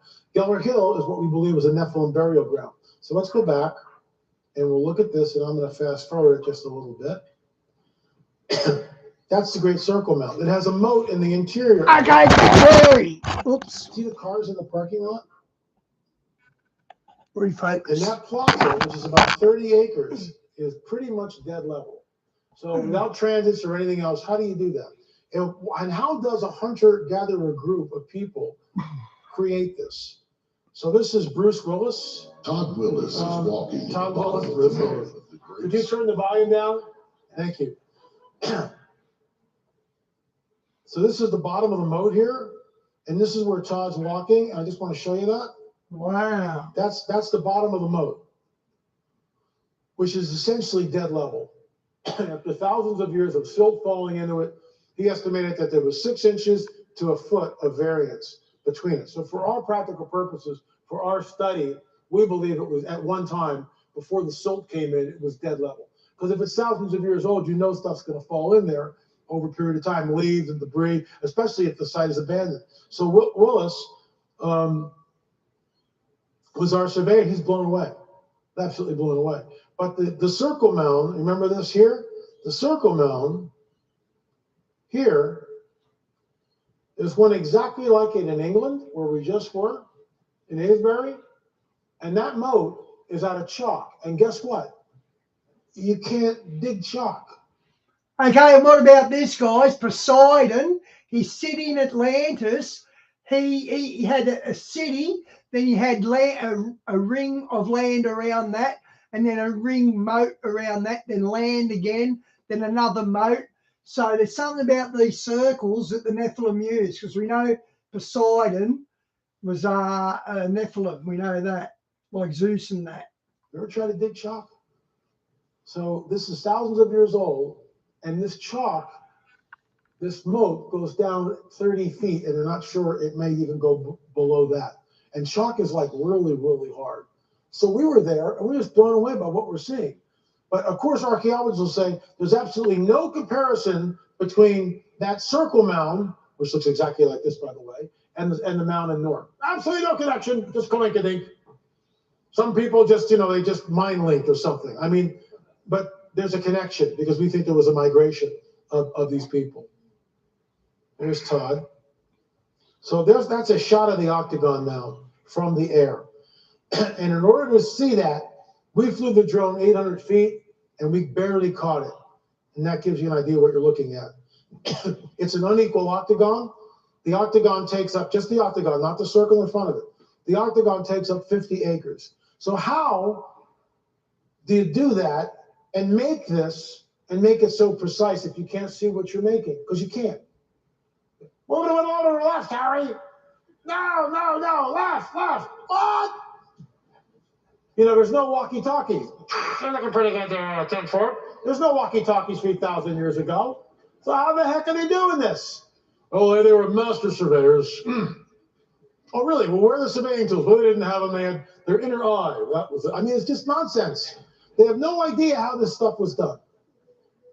This is, volume, please. This is Dorothy Isley. And she's talking about construction. To construct something like this requires a knowledge of geometry. It requires this is from the film. Of angles, of bisecting angles, of adding angles, subtracting angles. I think there was a good knowledge of geometry that were behind the design of this. Okay, stop. A good knowledge of geometry. Native Americans, and this is not, if you say this, oh, Marzulli's a racist. He's saying that Native Americans didn't have this. I'm not saying they didn't have it. Europeans didn't have it. That doesn't make me a racist. Just because the Italians invented the telephone. Tesla did, LA. We all know that. But, Marconi with the radio thing, right? I mean, does that mean that the rest of the world is stupid? No, it just means that Marconi figured it out. It's Tesla, LA. It's Tesla, okay. You get what I'm saying? They didn't know. They did not know. They didn't work in geometry. So this is what I mean. But they have a paradigm. It's glaring, guys. All the evidence into that paradigm, no matter what. Oh, they were master builders. Oh, they had surveying equipment. Oh, they knew geometry and the 18.5 year cycle. Oh, they did the best of all time. It's the whole thing. When you start to deconstruct it, it just collapses of its own weight. It's absolute nonsense. But because I'm a frank supernaturalist that believes in the biblical prophetic narrative, I'm looked at, like I'm wearing a tinfoil hat, and I guess most times I am. But just like the 30 years ago when I was banging on the UFO thing, and people in my church that I was going to looked at me like I had 4 heads at that point, and I was talking about the same stuff I'm talking about here. Now it's on Fox News. So now what do? Newark's Advanced Mathematics Squaring the Circle. And I just want to say that, let me go back here for Dorothy. Okay, I'm going to go to the very end. Listen to what she says here. That would be sufficient evidence to say the student was cheating. I see no way it happened intuitively or by chance. So it's not by chance, it's not intuitive. So there's advanced geometry, there's advanced mathematics. I mean, I look at this and my head spins. I don't know how you do this because, I could sit and learn it, but I don't know. That's geometry. And again, sitting down and drawing circles and octagon, everything has to be precise. You need to know the angle and all this stuff. And it's one thing to draw on a piece of paper. It's another thing over 50 acres. How would you do that? And yet it's there and it's screaming at us That's something else. Fingerprints of a supernatural? You bet. Let's move on. No. Just like in the first show, we mentioned this. Watch his eyes. Who on record said we didn't build these things, but yet if you go up to these areas that are under the Shawnee jurisdiction of protection, so where these mounds and things are, and it says that the Shawnee built them. So there's a false narrative that's already being put in place, even when the people themselves say it wasn't us. Talking about the Serpent Mound. We're not talking about. Says Chief Joseph Goodwin talking about the Serpent Mound, the signage that said the Shawnee built them. And Chief Joseph is saying Shawnee didn't do it. The chief is saying it. Watch his face, watch his countenance. Just 200 or 300 years ago, white settlers asking the natives, hey, who built this? And I'm saying, we don't know. We didn't do it. We're talking 10, 15 years ago. Modern day white settlers asking, hey, who built these? And the chief of a nation says, that wasn't us. But yet history still says, we're going to say it was you.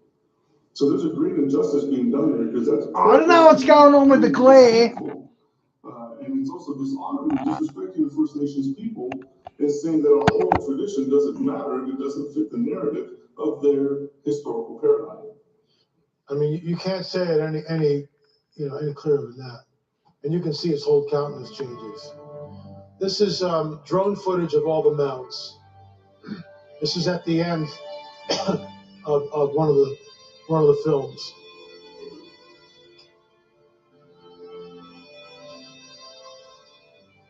Turn up the volume, please.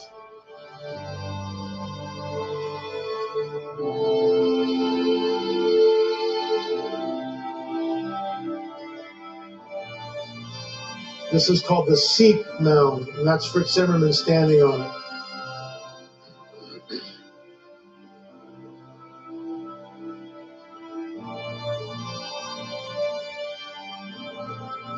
This is a mound on private property, which we were interested in digging, but it had already been done twice, so we're not going to go.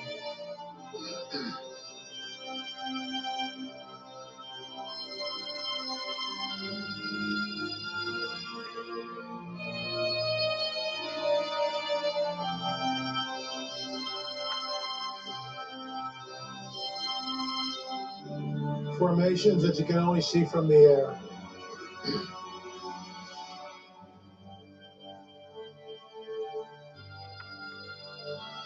This is Fort Ancient.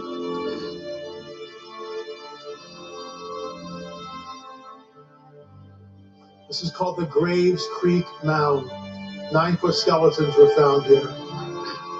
Look at the houses. One basket full at a time, all right.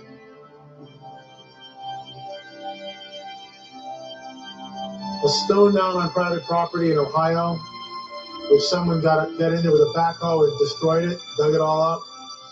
We don't know what he found.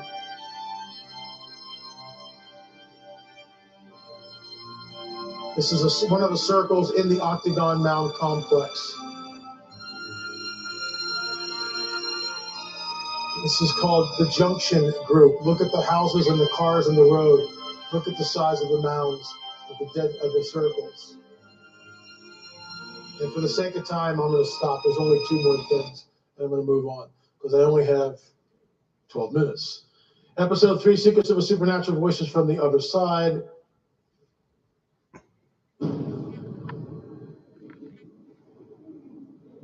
And we're going to go.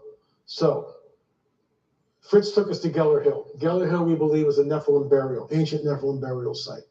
So you can see the relationship between the Great Circle, the Octagon Mound, and Geller Hill. I realize I'm going really fast. There's a paranormal group that's with us. They call the Fritz and they go, hey, we understand you're in Newark, Ohio. We'd like to tag along with you. Can we? Fritz calls me up. I go, yeah, whatever. Just make sure we're not in the shot. I don't know anything about paranormal groups. Sounded like a fun thing, maybe. So these guys come. Here they are, Joe and Ray Lynn. And they come, and we're on Geller Hill, where allegedly burials like this were there. So it's raining, and we can't use the cameras. It's like a light mist. Can't fly the drone.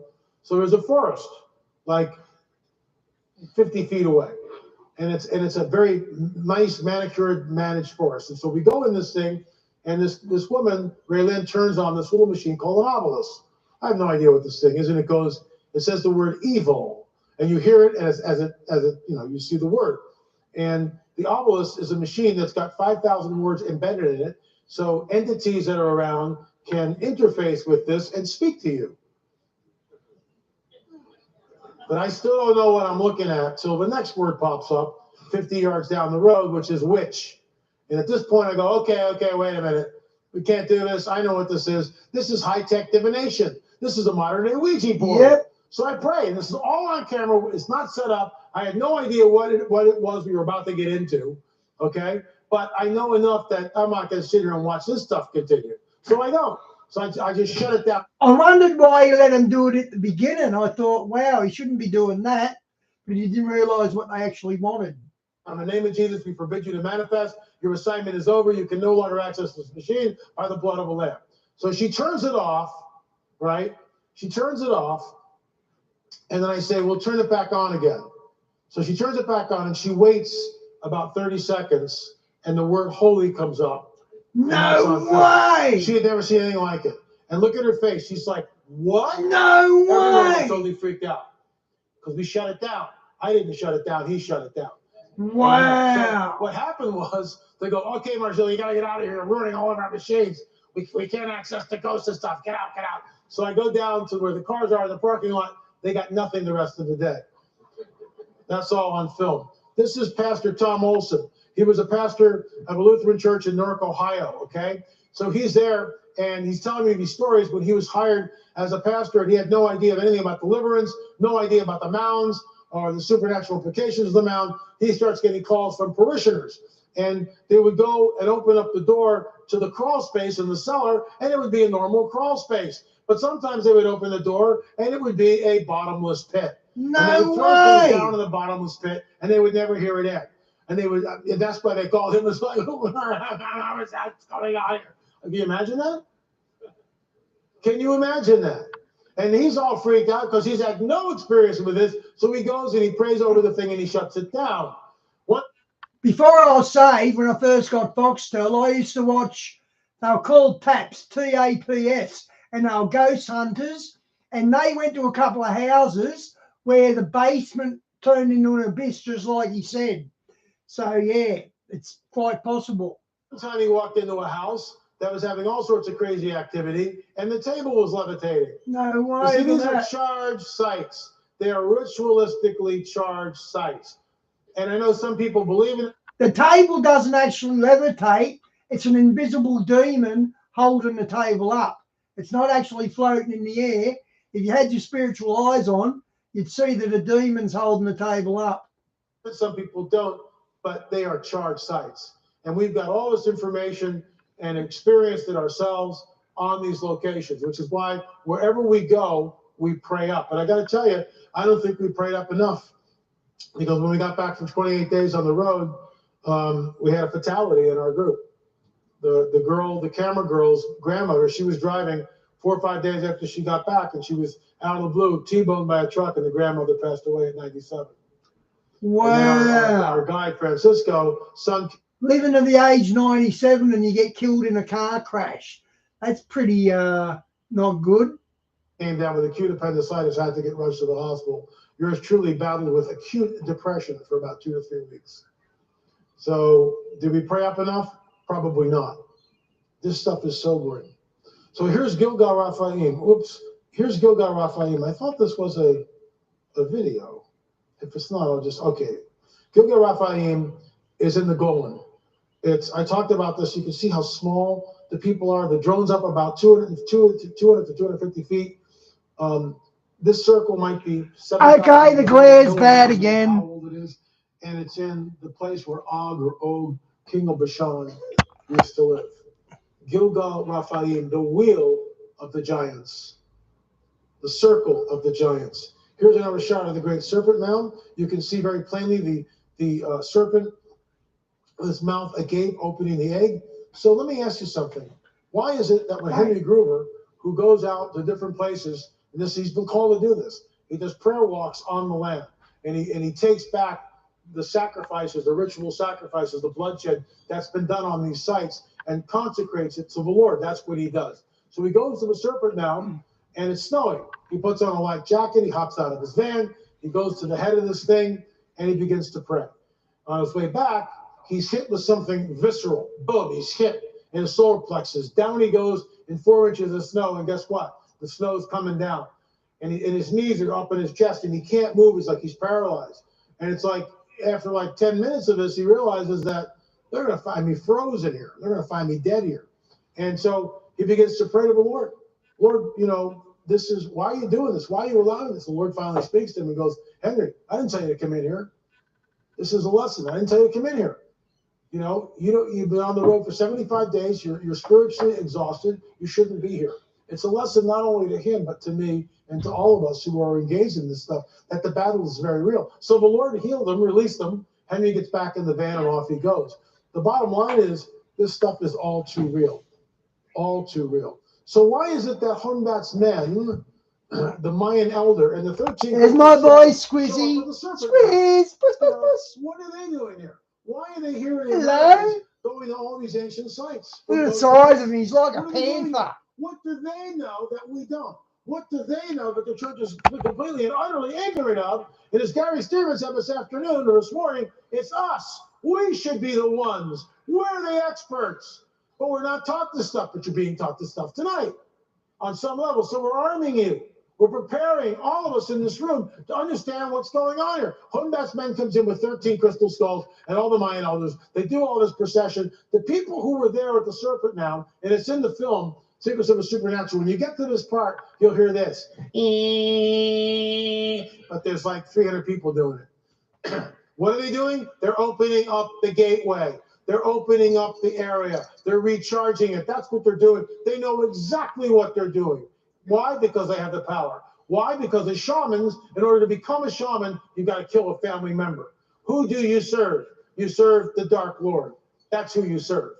That's the way it works, and that's when you get the power. Ritualistic sacrifice in America, it's kept down. Law enforcement doesn't report it, but it's there. Ritualistic satanic sacrifice is always done because of life and the blood. That's what's going on here. This stuff is dark. It's not meant to scare us, but it's meant to equip us. We've not been given a spirit of fear, but of power, love, and a sound mind. It's us that we should, when we know what we're looking at, we know, ha-ha, that's the fingerprints of a supernatural. We are surrounded by it, but we're not taught it. And then we wonder why in Ohio there's such depression and poverty and drugs and everything else. There's a principality. There's a stronghold over that area, as there are in many places. The church needs to get together and come to and do this on Sunday instead of spending 8 seconds on prayer, which is about the average church spends. We need to be coalescing and targeting the abortion clinics, targeting the crack house, targeting the child trafficking, the whole deal. That's what we need to be doing. But we don't. We don't. And what does Jesus say? And take this up with him, not me. I don't want to hear it. In the latter days, they will have a form of religion, but deny its power. And that's what's going on here. Where's the power? When was the last time you saw anybody healed in your church? Just tell me when. Just tell me when. It happens. I've seen it. He's here. He loves us. It's not hopeless. But unless we come together, and this is a whole other presentation, 1.8 or 1.5 billion abortions on the planet since Roe v. Wade. 1.5. That's a whole other presentation. Wow. 1.5 billion abortions. If you can sit there and think for 1 second that has not changed the spiritual atmosphere on this planet, then come see me after class. Seriously. It's changed everything. Absolutely everything. And that's why we're in unprecedented times. The life is in the blood. These are ritualistically done human sacrifices to who? The Dark One. Baal, Moloch. And that's why we need to stand up and we need to push back. That's why we need to start telling people. The Nephilim were on the earth in those days and also afterwards. So why is this important? What's your takeaway? Take back control of the narrative on all these sites. Study to show yourself approved. You might not get into the depth that I am. I'm called to do this stuff. Go figure.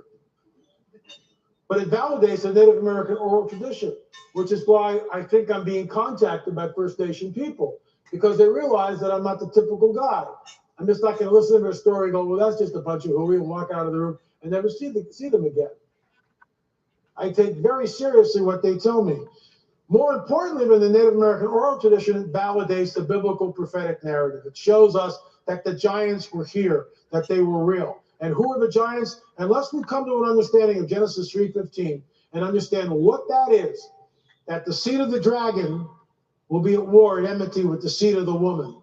The seed, the offspring of the dragon, will be at enmity, at war with the seed of the woman. He, Messiah that's going to come, will crush the serpent's head, but the serpent will bruise his heel. Unless we understand Genesis 3:15, when we get to the Tower of Babel, when we get to Abraham and the 5 kings, when we finally get to Sodom and Gomorrah, when we see the conquest of Canaan, we have no idea what's going on. None.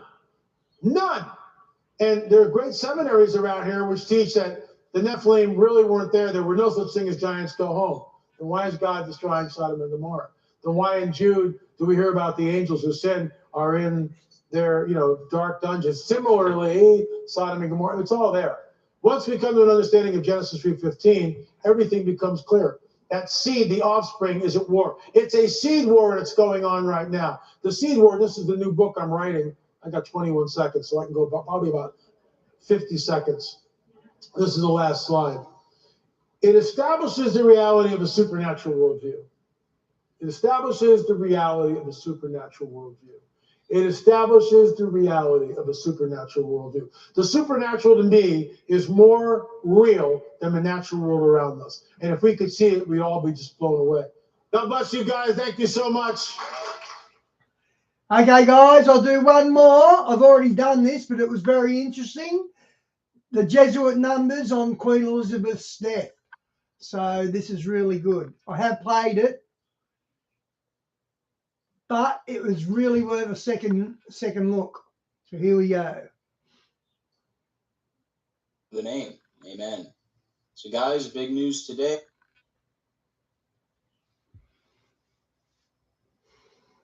Hey guys, welcome back. It's Joseph. Quick and simple gospel.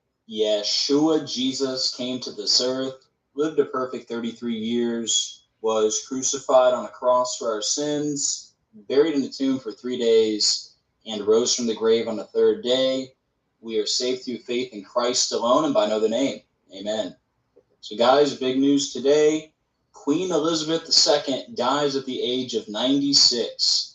This article from today, September 8th. Queen Elizabeth II, the longest reigning British monarch whose rule spanned 7 decades, died on Thursday at the age of 96, Buckingham Palace has announced. The Queen's oldest son, Charles, has now become King Charles III. The Queen died peacefully at Balmoral this afternoon. The King and the Queen Consort will remain at Balmoral this evening and will return to London tomorrow, the royal family announced in a statement posted on its official Twitter account, referring to Charles as the new king for the first time. All right, guys, so we're going to break this down all by the numbers using gematria, which is simply letters as numerals. And once you learn the simple code of coding letters into numbers, you can see right through the scripted, coded news every day. So guys, big news today. And first things first, the Queen died peacefully at Balmoral Castle this afternoon. And Balmoral has a numerical value of 74 in simple English gematria, where A is 1, B is 2, C is 3. Like London equals 74. Killing equals 74, Lucifer equals 74, and Masonic equals 74. And what's interesting about that is Queen Elizabeth is reported dead today, 74 weeks after the death of her husband, Prince Philip, who died April 9th. So Queen Elizabeth dead 74 weeks after Prince Philip. Balmoral, 74. London, 74. Killing, 74, Lucifer 74, and Masonic is 74. Balmoral is 29 in full reduction, like London 29 and Masonic 29. And full reduction, you're just reducing any double digit down to a single digit and then adding it up from there. So for example, in Masonic, M equals 4 because M is the 13th letter of the alphabet. 1 plus 3 equals 4. So M becomes 4, you add it up.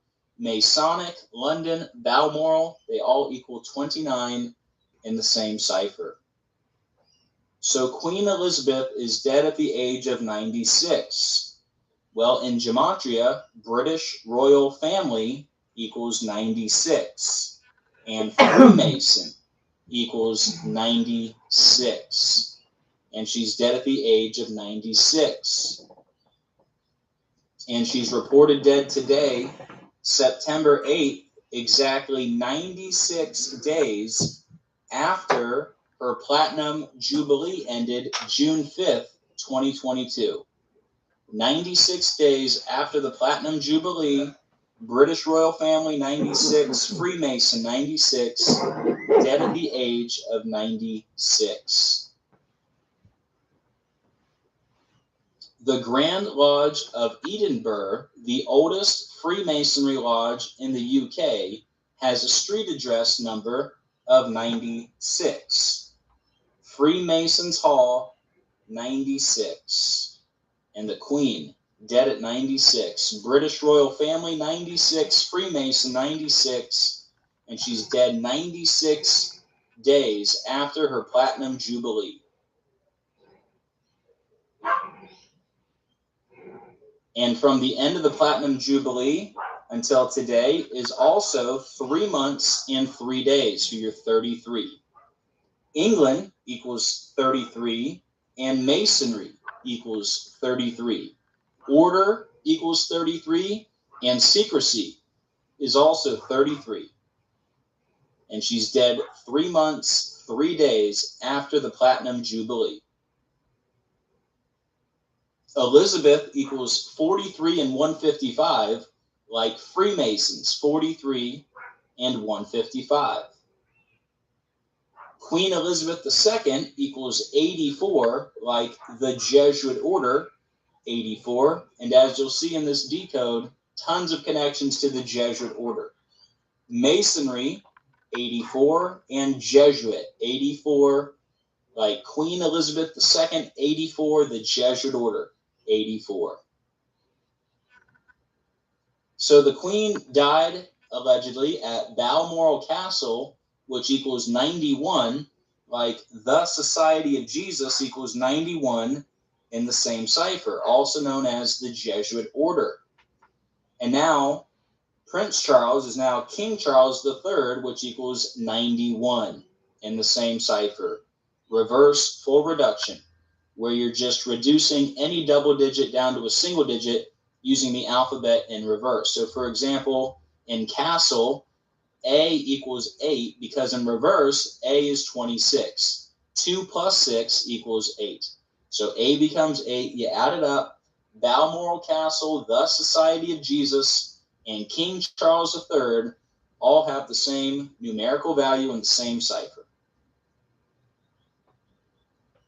And just in case you thought that was a coincidence, notice King Charles III is a perfect match to Balmoral Castle in 3 out of the 4 base ciphers and in satanic gematria.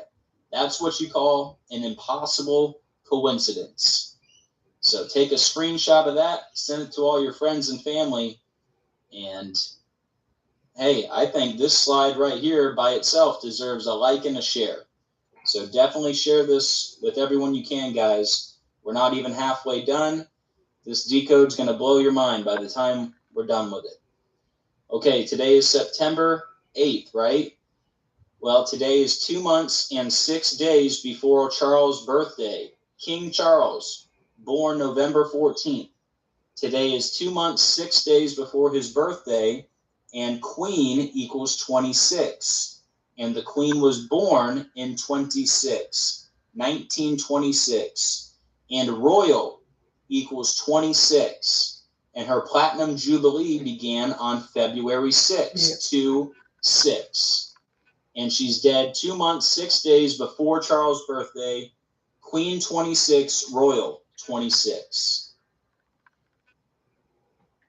It's also interesting that today is 67 days before Charles' birthday. Blood sacrifice 67, human sacrifice 67, and satanic equals 67. Now, I can't tell you if Queen Elizabeth was sacrificed or not, because I don't even know if she's actually dead. Or who's to say she didn't die, 20, 30 years ago, and this is some person playing a role. But what I can tell you today is the character of Queen Elizabeth II was sacrificed today by the numbers. All right. She is no more, and it's 100% a numerical ritual. All right. So anyways, 67 days before Charles' birthday, blood sacrifice, human sacrifice, satanic, they're all 67. And today, September 8th, is the 251st day of the year and a ritual sacrifice. And quite possible she was sacrificed. King George, when he died when Elizabeth took over the queenship, when the king died, they actually overdosed him with opium, so he died so they could announce it on the 5 o'clock news or 6 o'clock news. And that's known. That's not a conspiracy theory. That's known. So they actually killed King George. He was dying anyway, but they actually killed him so they could make the 9 o'clock or the 6 o'clock news. Ice equals 2. So quite possible they sacrificed Elizabeth. Let's not forget they murdered Diana.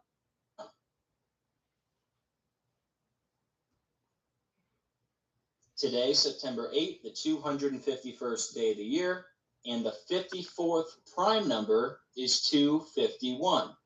And 54 is a very big number to the Jesuit order. Jesuit order equals 54. Sun worship. And is he back up and running? Is he called for an uprising? Because he's been missing for about 2 years. 54, Sun 54. Let me look it up. And their logo is a sun. A call for an uprising. Excuse me. No, that's not what I said. Queen equals 62. A call for an uprising. Like sacrifice 62. There you go. Queen is also 73, like sacrifice 73, and a ritual sacrifice 73. She's dead, allegedly dead today on a Thursday. Thursday 116 and 46, like execution 116 and 46, and sacrifice equals 46. Catholic is. Yeah, I was never here. I completely think the Queen was a lizard myself. I believe she was reptilian completely. 100% agree. It's also 46. The Jesuits, a religious order. I subbed the 2 channels, Sam. Of the Catholic Church. Queen Elizabeth II, longest reigning British monarch, dead at 96. British monarch equals 86, like human sacrifice 86, blood sacrifice 86, and Jesuits equals 86. Speaking of the Jesuits, Queen Elizabeth equals 69, like the Jesuit order equals 69, Antichrist system 69, Catholic Church 69, Illuminati 69, New World Order 69. Queen Elizabeth, the Jesuit order, Antichrist system, Catholic Church, they're all 69 in the same cipher. All right, now we're getting to the good stuff. So today, September 8th, Queen Elizabeth's birthday is April 21st. So she's allegedly dead today, 20 weeks and 1 day after her birthday for your 201. 20 weeks and 1 day, 201. The Jesuit order, 201. Ignatius of Loyola, 201. That's the founder of the Jesuits. Jorge Mario Bergoglio. That's the full name of Pope Francis, who I believe is the false prophet. As do Jorge I. Mario Bergoglio, 201. And she's dead allegedly 20 weeks, 1 day after her birthday. And just in case you thought that was a coincidence, she tested positive for COVID back on February 20th. Well, today is 201 days after she tested positive. Like No the Jesuit way. order, Ignatius of Loyola, Jorge Mario Bergoglio, they're all 201. And since we're talking about COVID, check this out. Today, September 8th, exactly 911 days after March 11th, 2020, the day COVID was declared a PANDEMIC. 911 days. And Vatican Hill equals 911. And don't forget, March 11th was 222 months after 91101 for your 222, and British royal family equals 222. Elizabeth's doctor said earlier Thursday that they were concerned for Her Majesty's health and that she was resting comfortably. Notice in quotation marks, resting comfortably is 222, like British royal family. As above, so below 222, order out of chaos 222. I was never here. I agree. I think the Catholic Church is the whore of Babylon as well. Completely believe that. The word beast equals 222. The beast of Revelation, 222. Very important number. Another big number. G'day, Macabre. Welcome to the channel, mate. Talk about every day. Yeah, welcome to the channel. 56. Royal family equals 56.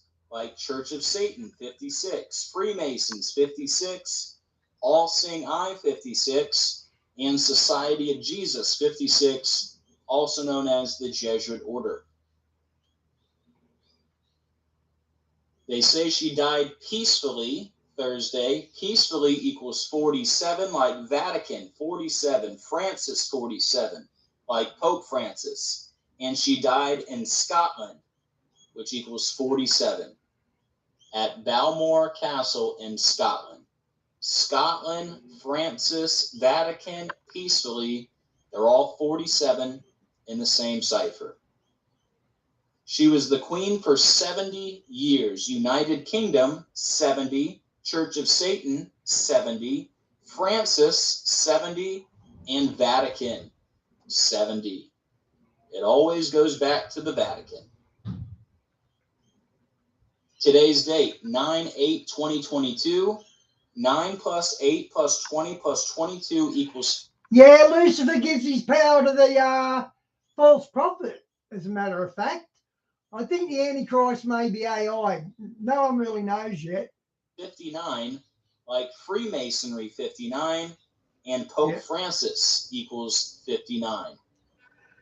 And they found Nimrod's tomb in Iran or Iraq, one of them. They found Nimrod's tomb, so they could be doing the DNA from it for sure. And guys, this right here is probably the most important slide in the whole presentation. Pope Francis, his birthday is December 17th. Today is 266 days after the Pope's birthday, and Pope Francis is the 266th Pope. And the Jesuit motto, Jesus Hominum Salvator, equals 266. And that's where they get the IHS in the logo. Jesus Hominum Salvator. Guys, that is what you call an impossible coincidence. The Queen is dead 266 days after the birthday of the 266th Pope. And the Jesuit motto, Jesus Hominum Salvator, equals 266. Wow. Still talking about the Pope. She's dead today, 30. Oh, so Israel got Nimrod's body. That makes sense. We know the Zionist Jews. We know they're sons of Satan. 8 weeks after the Pope's birthday. Big number associated with death. Death equals 38. Killing, 38. Murder, 38. RIP, 38. Lucifer equals 38. Dead 38 weeks after the Pope's birthday. Han, can you send it again, please? Because I don't remember seeing that. Queen Elizabeth is dead 141 days after her birthday, which is very interesting because the fallen angels equals 141. No way. You never know. Maybe Queen Elizabeth was a fallen angel herself. And tribulation. Or the seed of a fallen angel. Because we all believe she's reptilian, so she's definitely the seed of a fallen angel. Equals 141. And she's dead 141 days after her birthday. And this is very interesting because just yesterday, Barack Obama was back at the White House for Speak of the devil. a big portrait unveiling. And if you've been watching my channel for any length of time, you'll know that I think Obama is the Antichrist, the son of perdition. So it's very interesting. Obama has this big unveiling just yesterday, and now Queen Elizabeth is dead the very next day, 141 days after her birthday. The fallen angels, 141, in tribulation, 141. Looks pretty biblical to me. And what's really interesting is she's dead 35 days after Obama's birthday. Baphomet equals 35. Satan equals 35. And she's dead on a Thursday, which equals 35. 35 days after Obama's birthday. And Satan is 35. It's also very interesting that she's dead, allegedly dead today, 32 weeks, 2 days before her birthday, for your 322. Skull and Bones, the Brotherhood of Death, right? 322. She's dead 32 weeks and 2 days before her birthday. And it's also interesting that one of her final appearances just 2 days ago was with the new Prime Minister, Liz Truss. Her name, Elizabeth, right? Met with Liz Truss. And notice, Liz Truss, 144, like Jesuit Order 144. Liz Truss, 72, like Jesuit Order 72. And Liz Truss, 54, like Jesuit Order 54.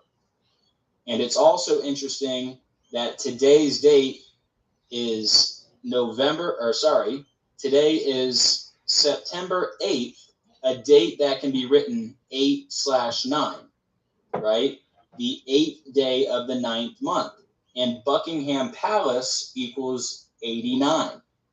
And Buckingham Palace announced her death on today's date, September 8th, a date that can be written 8/9, like Buckingham Palace. So, guys, no doubt about this one. Key points. Queen Elizabeth dead exactly 74 weeks after the death of Prince Philip. 74 weeks exactly. Balmoral, 74. London, 74. Killing, Lucifer, Masonic, they're all 74. She's dead at the age of 96 days after her Platinum Jubilee ended June 5th. British royal family, 96. Freemason equals 96.